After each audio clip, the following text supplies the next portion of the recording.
Hey everybody, it's John, and I want to introduce you to a friend of mine today because I want to talk to you a little bit about a journey of somebody who has to deal with disability every day in their self-defense, and I think that that's an important thing for us to discuss. So this is my friend George, and self-defense, no matter what kind of condition your body's in, let's talk about it.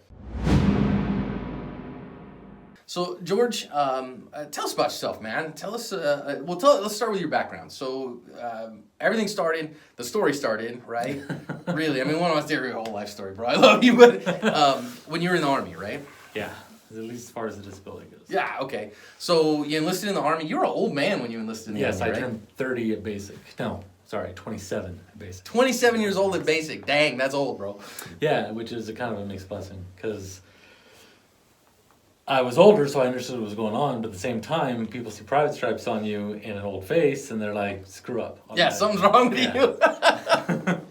And what was your MOS in the Army?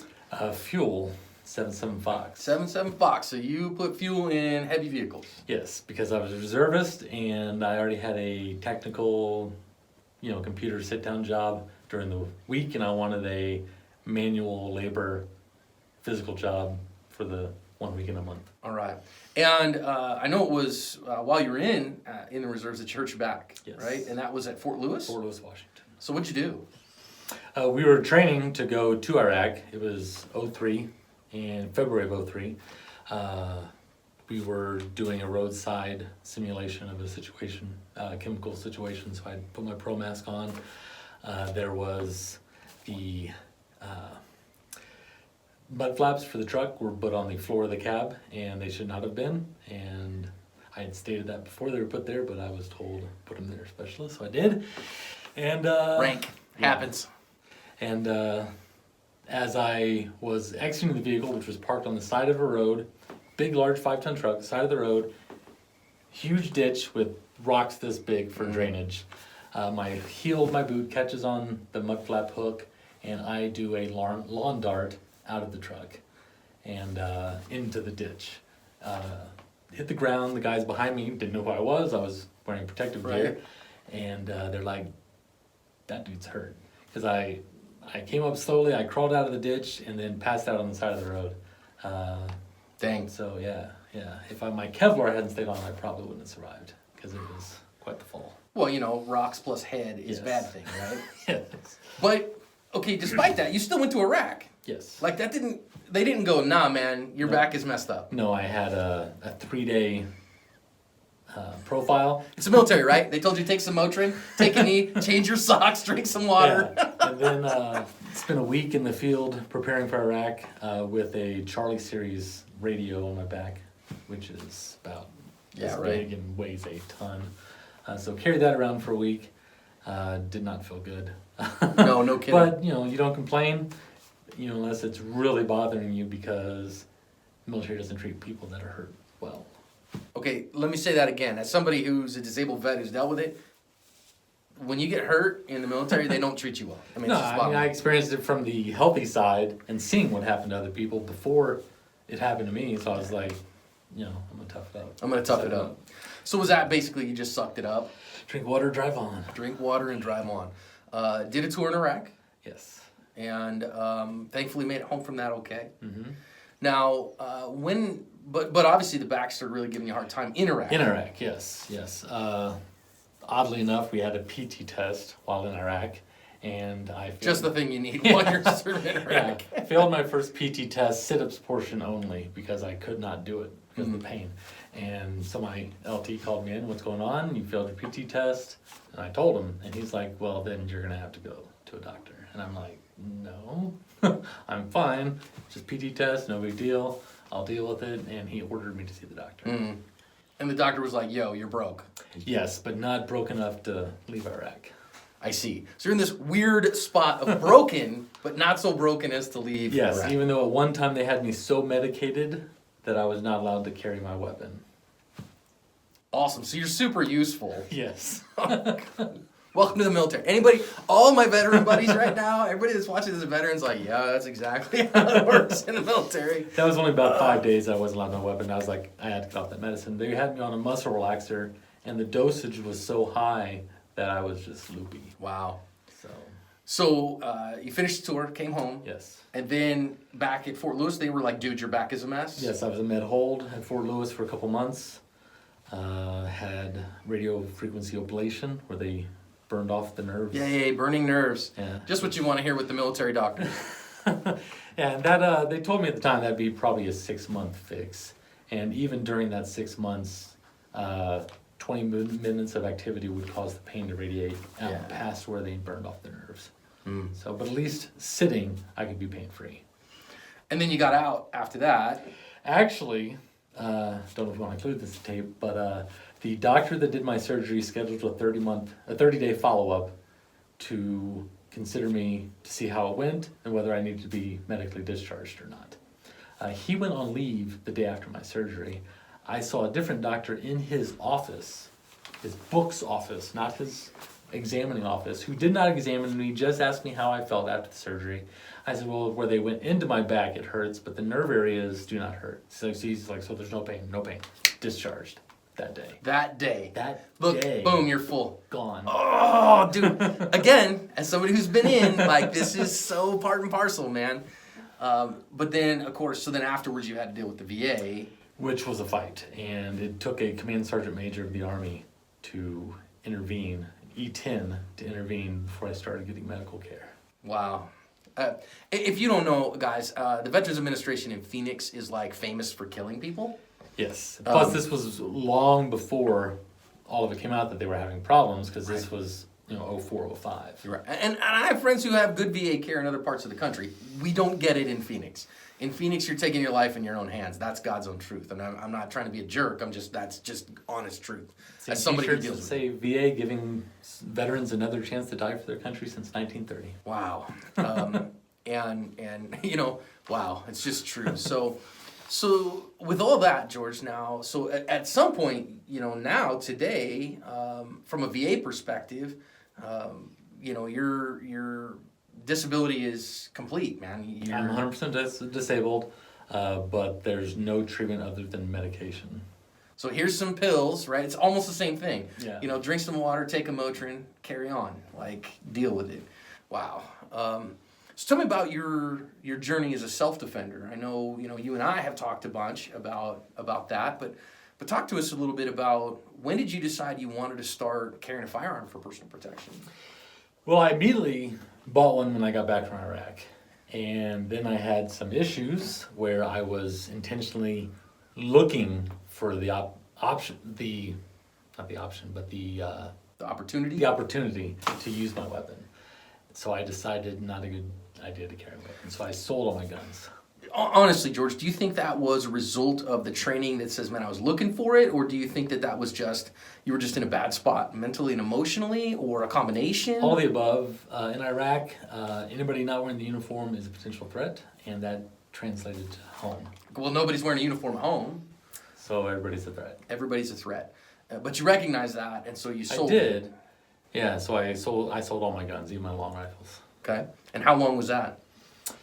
It was several years before I bought a gun again. And what made you decide to get back into personal protection and defensive carry? One, I'd undergone a lot of treatment for my PTSD and my hypervigilance, and I got to the point where I felt I could carry safely again without, being Rambo, wanting to find somebody, yeah. Wishing somebody would. Yeah, instead of wishing for it, just being ready for it. And so I bought many rifles.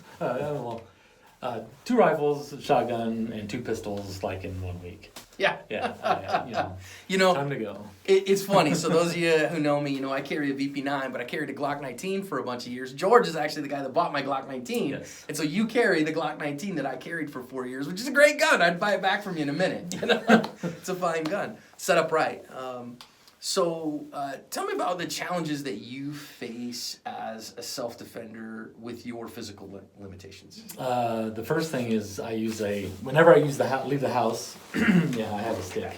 I use a forearm crutch, and I use it on my weak side because it's my strong side that's weak as far as my leg goes. And so unlike the John Wayne movies, you're supposed to use your crutch on the opposite side. You go forward when you step with it, not on the same side, which creates a false limp. So you actually limp less and it hurts your body less if you use it on the opposite side.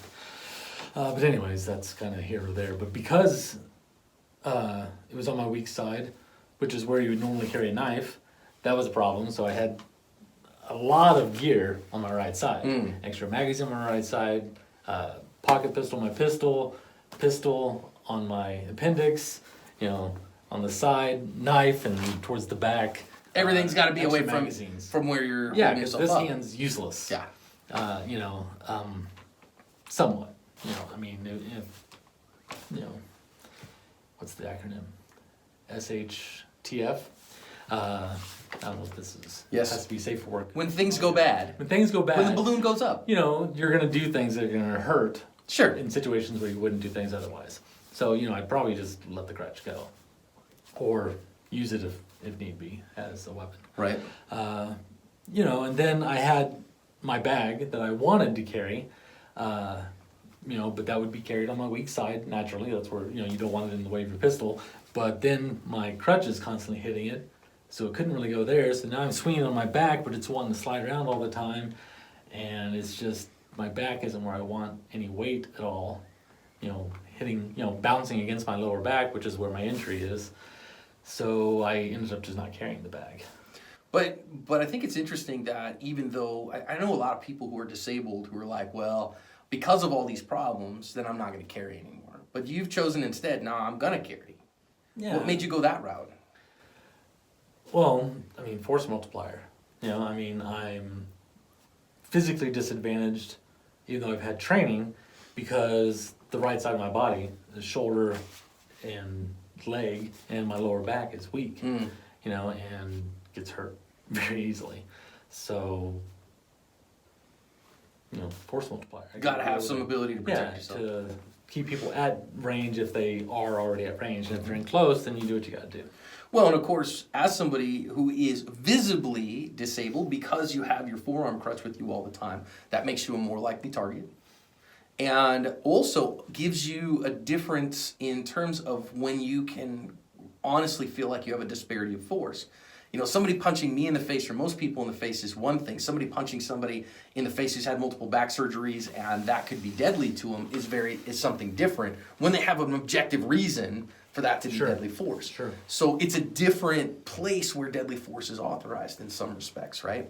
So could be if people take that into consideration. Right. Well, and I think you're in a unique spot as well because you're a stay-at-home parent. Yes. Right? So you're around your girls all day and when you guys go out and all those things. So you're not even like sitting in an office away from the family all the time. You always have your family to defend. Yes. And how does that work with you, with your kids, in terms of having firearms in the house?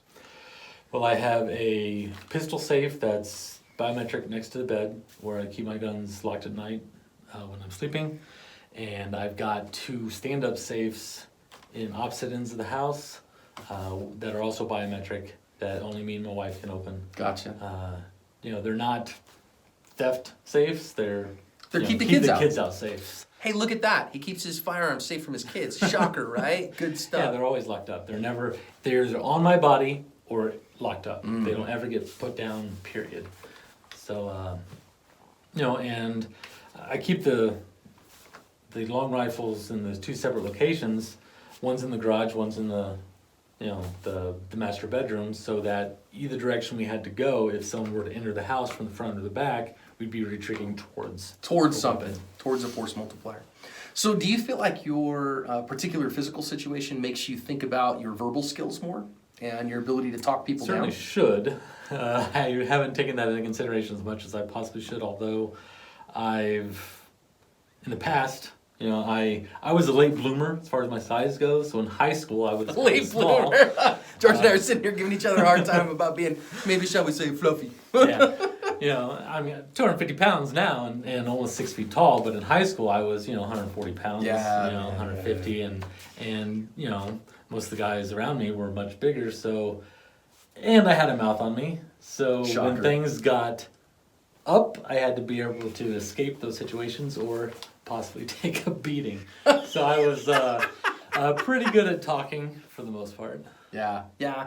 So I think, again, when you can't run, right, you got to have the ability Sure. to either bring it down or stop it where it is, you know what I mean, and defend those Yeah, boundaries. 'cause So flight is limited. Especially if you're with your family, you got a 4-year-old. They're not going to be able to run either. Right. So Right. So I think that brings us to the point now. I gotta be real. I had ulterior motive here, in that you think you found a way to really significantly change your disability. that's the hope. The Army, I'm not a surgical candidate for them. They use a knife, so they say that they would create more scar tissue than they would repair. And the VA is inept and will kill you. Yes. Plus, they won't let me go to an outside doctor because they say treatment's not an option as far as what they will treat. And keep seeing commercials for a laser spine institute that uses laser, does not go through the muscle, and so creates extremely limited scar tissue.